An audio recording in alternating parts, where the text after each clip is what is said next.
and welcome to another episode of the MBN Iran Briefing. We're going to launch right into it. There's a lot to cover, lots of news, lots of exciting things happening with MBN journalism. With me today are Min Mitchell, the China editor at MBN, and Yehya Kassem, chief correspondent, who's reporting for us from Israel. So let's start off with the kind of still breaking news, if you will, from Beijing. U.S. President Donald Trump was in Beijing last week, meeting President Xi. And as we're recording today, the president of Russia, Vladimir Putin, is in Beijing as well. A lot of superpower activity happening, people making this trek to Beijing. Tell us, Min, what's going on? What can we kind of figure out from last week's whirlwind visit by Donald Trump, and what's going on today with Putin there? Thank you, Andres. It's really great to be back on your podcast. I think the interesting thing is this timing, and this timing tells us everything about where Beijing sees itself right now, squarely at the center of high diplomatic action. Trump's visit was his first to Beijing in nearly a decade. The agenda, as we have seen, was ambitious. Trade, Tehran, or technology, Taiwan. However, the summit wrapped up without much breakthrough. And on Iran specifically, the two sides landed on a narrow understanding. One new note from the summit that President Trump said yesterday was that President Xi agreed not to transfer Chinese military equipment to Tehran, and signaled that Trump also signaled that he would use Beijing's influence to push for de-escalation. And they both also agreed in Beijing that the Strait of Hormuz should be open. So this is the kind of agreement where both sides can claim a win, but neither side actually gives up much. And whether any of this survives the next escalation remains another question. Then we just saw the Russian President Putin landed 4 days later, officially for the Russia-China, the 25th anniversary of the so-called the Treaty of Good Neighborliness. But the symbolism of this timing wasn't lost on anyone. I think the two leaders signed more than two cooperation agreements covering from trade to technology and media. And they lean hard into the energy relationship, oil and gas. And mostly, they made a point of saying they are aligned on the big questions of international order. President Xi also called the relationship the highest level in history, and Putin told the whole room that the driving force behind economic cooperation in Russia-Chinese relationship is the energy sector. And then, in what was clearly a nod to the Middle East, Russia continues to remain its role as a reliable supplier of resources, while China remains a responsible consumer of these resources. So the translation of all these exchanges and languages in Beijing is, while the U.S. is tied up with the war, the pipelines are still running. Xi also struck a more measured note publicly in his meeting with Putin, calling for what Chinese state media describe as a complete cessation of hostility in the Middle East. And he said an early end to the conflict will help reduce disruption to energy supply stability, the smooth flow of industrial and supply chains, and international trade order. So I think it's very worth reading carefully that Xi isn't condemning anyone, and he is framing the war as a logistic problem, bad for supply chain, bad for trade, and all that. And he made the appeal to pitch to the international society that China is this a mediator for the global conflict. So I think just looking all at this together, the back-to-back summit is sending a clear message. Beijing has options, and Beijing wants to remain in the center of this. Thank you, Min. So I mean, is it weird that on the one hand, uh, Xi Jinping said that Iran is not going to be supplying military equipment, China is not going to be supplying military equipment to Iran, but at the same time, it's going to continue purchasing oil. Like, basically, he has it both ways, or how does that work? Is he Iran's friend or not? Right. It's a great question. China and Iran has long-standing relationship. They signed a comprehensive strategic partnership agreement back in 2021. China promised to invest $400 billion in Iran. Whether it's materialized, we don't know. But I think for Beijing, Beijing is navigating this.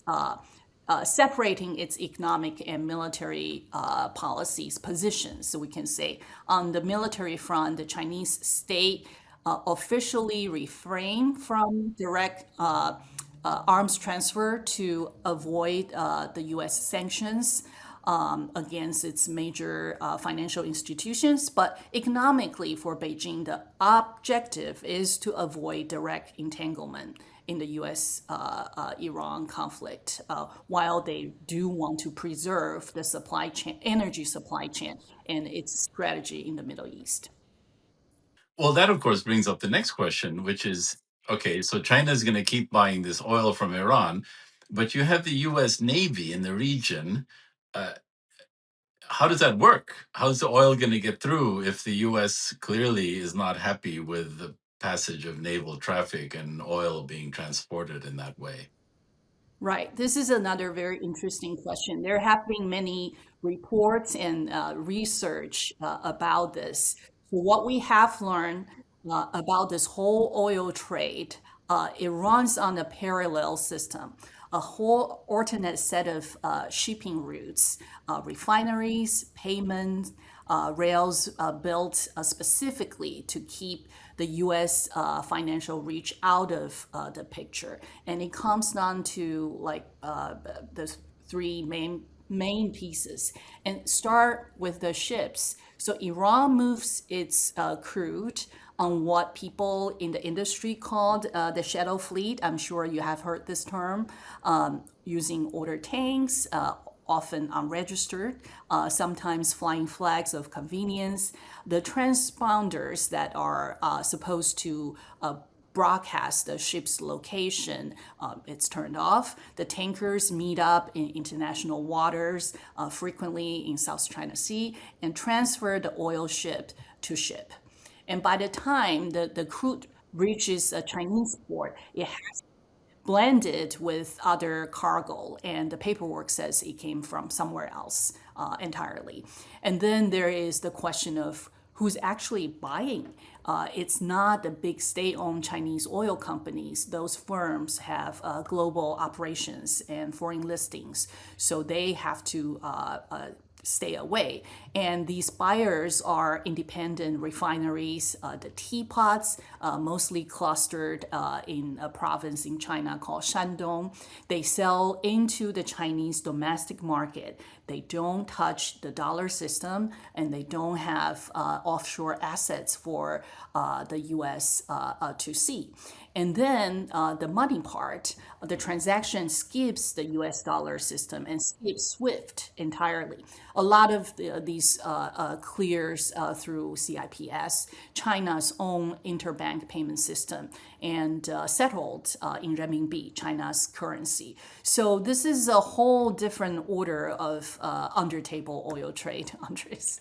So we used to live in a world where there were two poles, basically Soviet Union at the time, now basically Russia, and the US. And now clearly the reason we're talking today is it looks like a tripolar world where Beijing is the other, leg of this three-legged stool.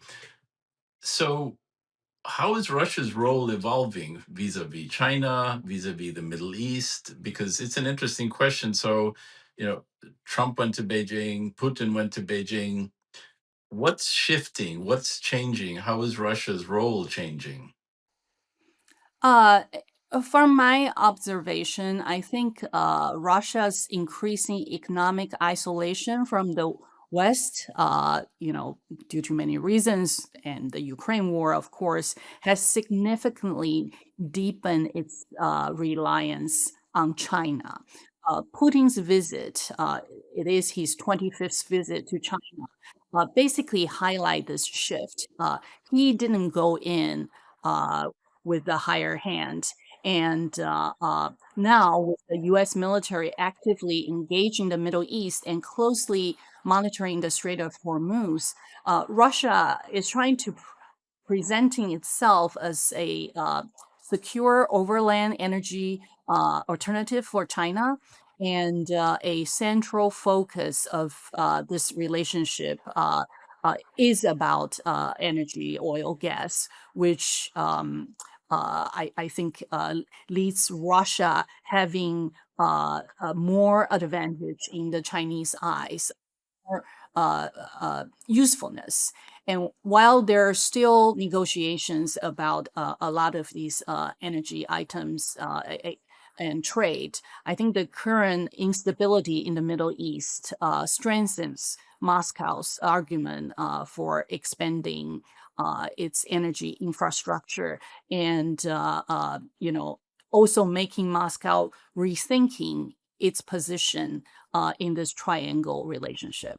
And how would you assess the relative leverage of the three countries now? And if you take a snapshot today versus a snapshot a month ago or a year ago, basically who's ahead and you know, basically, yeah, well, who's Right.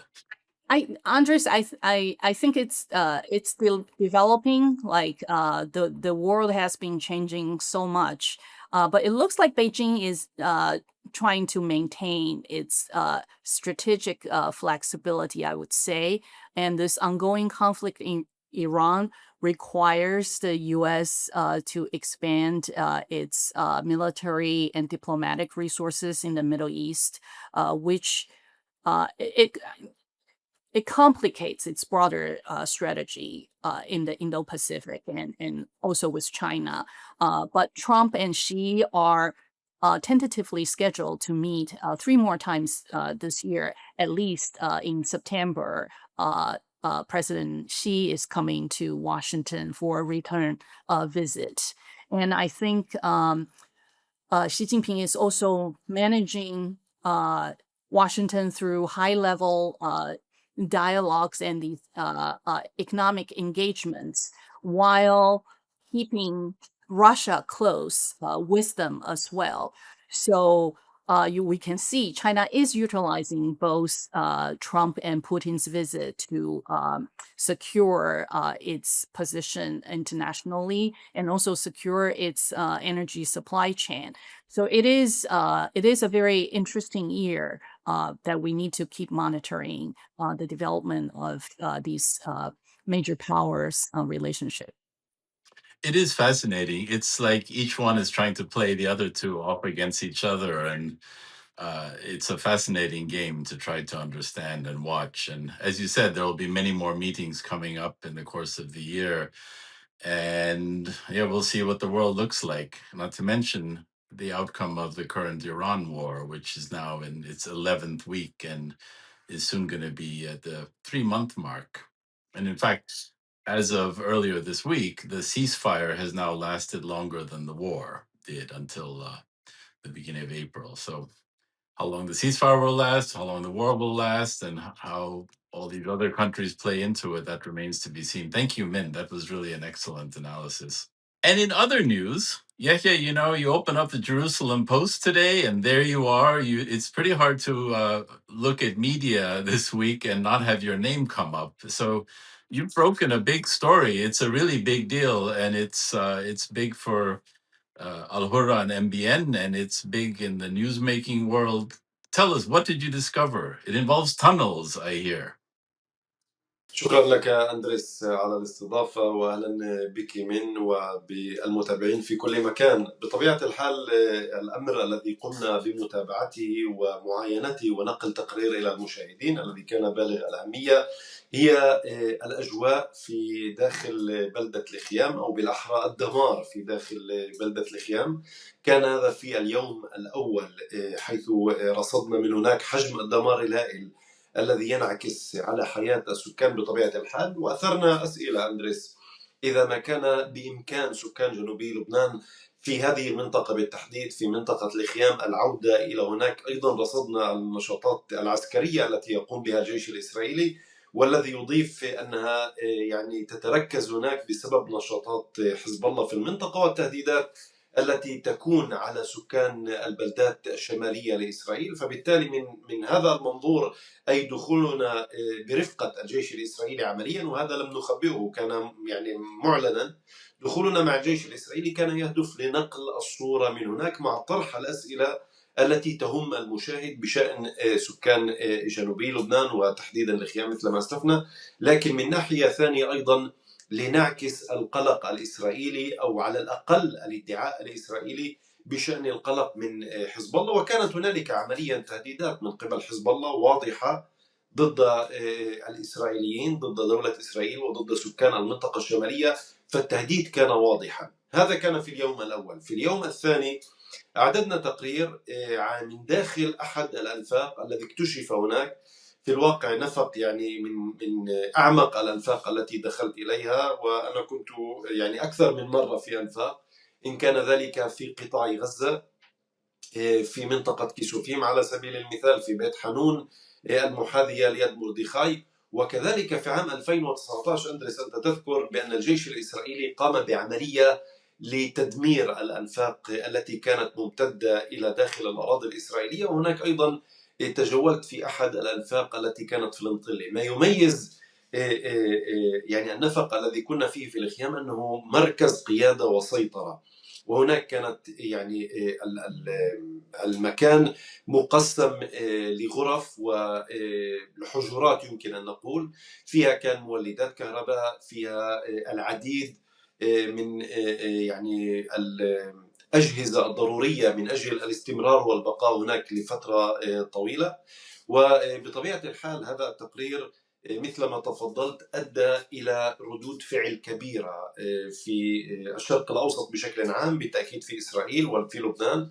البعض اعتبر بأن هذا التقرير يعني يعكس حجم المخاطر التي يقوم بها حزب الله. آخرون اعتبروا بأن هذا التقرير يعني منحاز لإسرائيل، رغم أن هذه الادعاءات تبدو لي واهنة بعض الشيء، باعتبار أنه في اليوم الذي سبق كنا قد تحدثنا عن قصور الجيش الإسرائيلي في منع اعتداءات المستوطنين في الضفة الغربية. فهذا يدل على أننا نتتبع الحقيقة في قناة الحرة، وهذا أيضا يعكس الاهتمام البالغ الذي كان للمشاهدين في هنا في إسرائيل وفي منطقة الشرق الأوسط بشكل عام. That's amazing. Tell me a bit more about why this made such big news. Why did this report create the kind of response that it has found in the press? يمكن أن أقولها بجملة بسيطة، أننا نرصد الصورة من جميع جوانبها. في قناة الحرة نحن لا نأخذ اللون الأبيض واللون الأسود، نحن ننظر إلى الحدث من كافة جوانبه. وبطبيعة الحال عندما تتحدث عن مثل هذه الأمور، هذا يعني في بعض الأحيان قد تتلقى انتقادات من طرف أو من آخر. ما كان في هذا النفق هو أنه لم تكن هناك ولا أي قناة عربية التي وصلت إلى هناك لتعكس ما الذي يحدث. يعني هذا كان يمكن أن نقول أننا كنا أول قناة تنطق باللغة العربية التي تدخل إلى هناك، والتي تنقل من هناك تقريرين، أحدهما من الخيام والآخر من داخل النفق الذي نتحدث عنه. وبطبيعة الحال مثل هذا الكشف أو مثل هذا العمل الصحفي كان له تأثير، باعتبار أنه لم يكن هناك في السابق مثل ما أسلفت عمل مشابه من إحدى القنوات العربية لأسباب مختلفة. ربما البعض يأخذون منحا معين أو اتجاه معين، آخرون يأخذون اتجاه للطرف الآخر.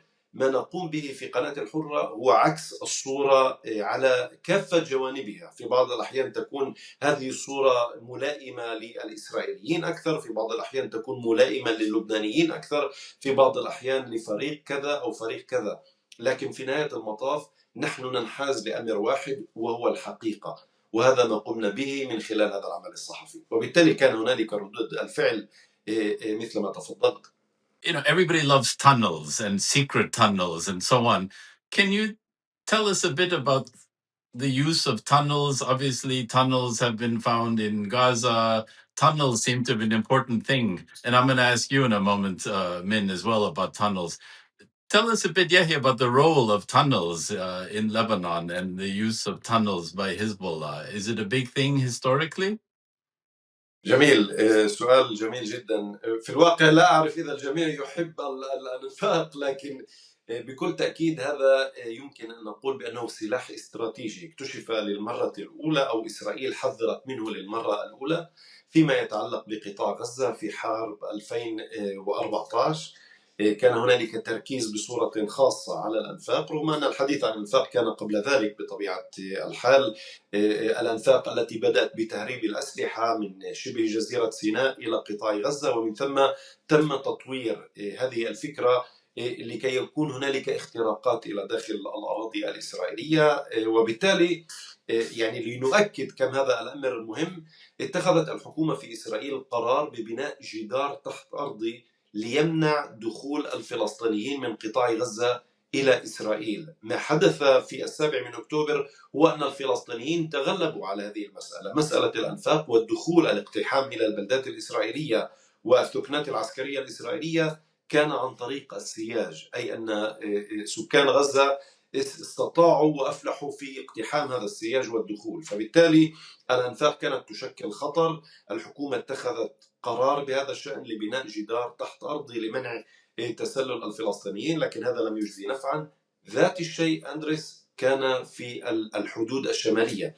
المختلف هنا أنه في قطاع غزة التربة هي رملية، يعني من السهل أن تحفر في الأرض هناك أنفاق.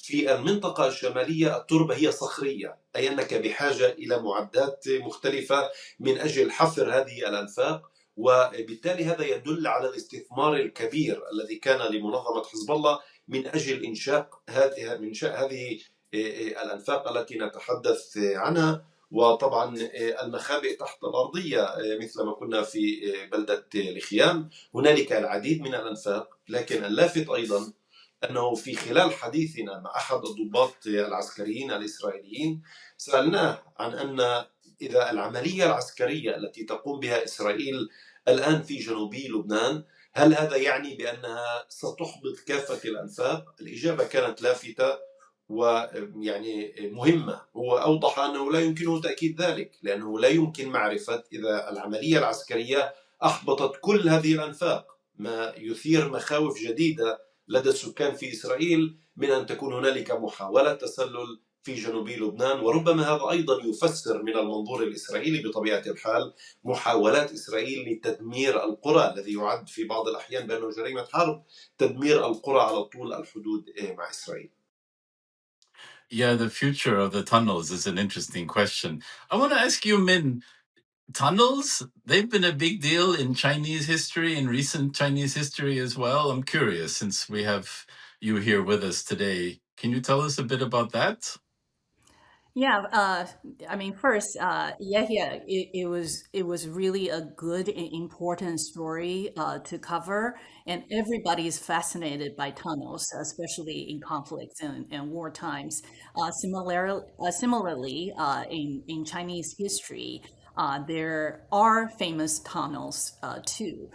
The Communist Party has used tunnels to fight the war in World War II against Japan. Also, with the Civil War inside China, there were tunnels in different provinces that were digged for escape routes, and there are body traps, water traps, and also the CCP even made a propaganda movie in 1965. It's called Tunnel Warfare, and it was supposedly to be one of the most watched movies in Chinese history.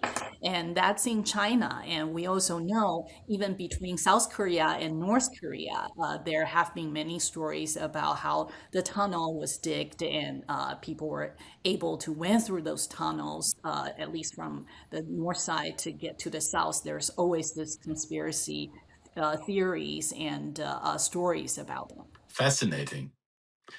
So back to you, في Yehya. الواقع إذا يسمح لي أندرس، يعني فيما يتعلق في الصين ليست فقط الخنادق والأنفاق يعني التي اشتهرت بها، أيضا سور الصين العظيم المعروف الذي يعني يحيط بكيلومترات طويلة في منطقة الصين. فبكل تأكيد هذا أيضا جزء الذي يمكن أن نقول بأنه اقتبسته إسرائيل، باعتبار أنها أنشأت أيضا جدران حولها. أحد أبرز هذه الجدران أو الأسيجة التي أقامتها بين إسرائيل وبين مصر، والآن تريد إقامة جدار مماثل بينها وبين الأردن على طول الحدود الشرقية.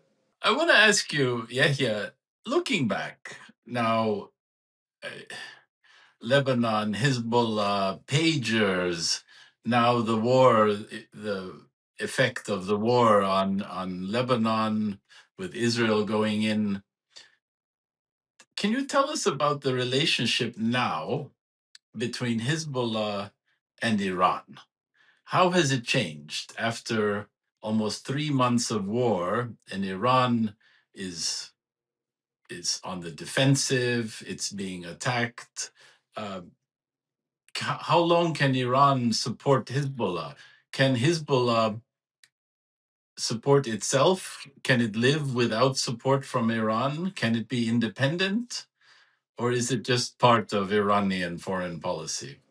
سؤال هام جدا، لأن إسرائيل ركزت في ضرباتها في الفترة الماضية على جمعية القرض الحسن الذي يقوم بتمويل حزب الله وإدخال الأموال له بطريقة أو بأخرى أيضا من خارج لبنان.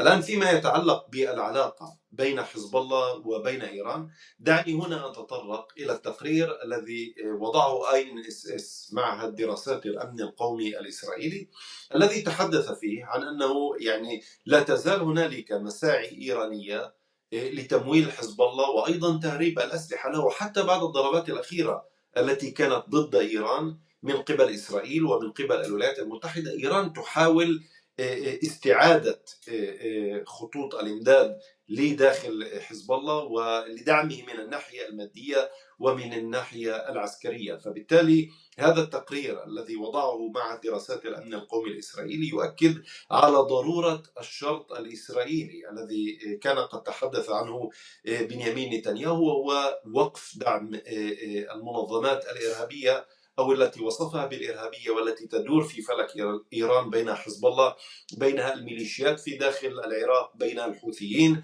ومنظمات أخرى. فبالتالي هذه نقطة هامة. لكن أيضا المسألة هنا أندرس، وهذه نقطة أيضا لا تقل أهمية، هي الاعتبارات السياسية في داخل إسرائيل. كما تعرف جيدا أن القرارات التي تتخذ من قبل إسرائيل هي ليست قرارات، في بعض الأحيان ليست قرارات موضوعية، وإنما أيضا لها أسباب سياسية. هذا ما يقوله مراقبون وأيضا ما يكشف بين الحين والآخر. فبالتالي الحرب التي تخوضها إسرائيل في داخل لبنان في بعض الأحيان يكون لها اعتبارات سياسية، وهذا ما يجعل يعني شكوك حول القرارات التي تتخذ من قبل الحكومة الإسرائيلية. لكن التهديد لا يزال قائما، حزب الله لا تزال قائمة رغم أنه تلقى ضربات قوية جدا، رغم أن يعني مخزون الأسلحة تلقى ضربات كبيرة وتم تدمير حوالي 90% منه مثل ما يقول المسؤولون في إسرائيل، لكن 10% كافية أيضا من أجل أن تهدد البلدات الشمالية لإسرائيل، وبالتأكيد هذا أيضا يعود بالضرر إلى السكان اللبنانيين. اللافت أيضا أنه في بعض الأحيان يتحدث يعني بعض اللبنانيين بأن نشاط حزب الله يأتي لحماية السكان في داخل الأراضي اللبنانية. هذه الرواية معكوسة في إسرائيل، بمعنى آخر إسرائيل تقول إنها تقوم بهذه العمليات بسبب تسلح حزب الله. فبالتالي هنالك حلقة مفرغة التي يدور فيها الطرفان الإسرائيلي وحزب الله في لبنان. It's interesting what looks like a war between the US and Israel on the one side and Iran on the other, what I'm enjoying in this conversation is picking apart how other countries are involved in so many different ways, other forces that we think it's US and Israel versus Iran, but then you have China and you have Russia. And from you, Yehya, we have Israel and Hezbollah, the population of Lebanon, which you've brought up. It's just fascinating. It can look like one thing, a very simple thing, and it is very big and very complex. I want to thank you both for making it a lot clearer today. This has been a fascinating half hour together with you. I want to thank you, Yehya, Chief Correspondent, Yehya Kassem, Chief Correspondent for MBN in Israel, Min Mitchell, the China editor for MBN. I want to thank you both. Hopefully we'll talk again soon. Thank you very much.